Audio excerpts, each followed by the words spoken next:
जय जगन्नाथ दर्शक बंधु आज आम बांग्लादेश केबे किपरि और केउं परिस्थिति सृष्टि होइथिला एई वीडियो रे आमे सेई विषय रे जानिबा। कोन आपण जानिछंती कि बांग्लादेश प्रथमे पाकिस्तान रो एक अंश थिला, पर यह पाकिस्तान ठारू अलगा होई अन्य एक देश भाव में परिचय पाइथिला। 1947 मसीहा अगस्ट 15 तारिख रे भारत स्वाधीन हला। आउ यार गोटे दिन आगु पाकिस्तान और भारत अलगा अलगा दुईटी देश होइथिले। सेतबेले वर्तमान पाकिस्तान को पश्चिम पाकिस्तान कह जाउथला, जहाँकि भारतर पश्चिम रे रहिथिला। अन्य पटे भारतर पूर्व रे रहिथिबा भाग को पूर्व पाकिस्तान कहगला। पूर्व पटे रहुथिबा लोक को ऊपर पश्चिम पटर लोक माने अनेक अत्याचार करुथिले। पश्चिम पट लोके उर्दू भाषा कहूथुबा बेले पूर्व पट लोके बंगाला भाषा कहूथिले।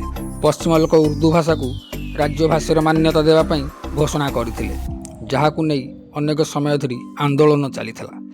एपरिक पूर्व पटर लोकंक ठारू खजना और टिकस नहीं पश्चिम पटे रास्ता घाट निर्माण करुथिले और विभिन्न मूलक उन्नतिमूलक कार्य करा जाउथला। पूर्वपट अंचल को सेतेटा ध्यान दिया जाउ नथिला। एहारी भितरे पूर्वपट लोके पश्चिम पाकिस्तान ठारू अलगा हेबाकू चाहिए, मात्र ताहा हेबाकू देले नहीं पश्चिम रे रहुथुबा बड़ बड़ लोक। एथिपाई विद्रोह आरंभ होइथिला। एहारी भितरे लक्ष लक्ष पूर्व पाकिस्तान लोक भारत रे आसी शरण नेले।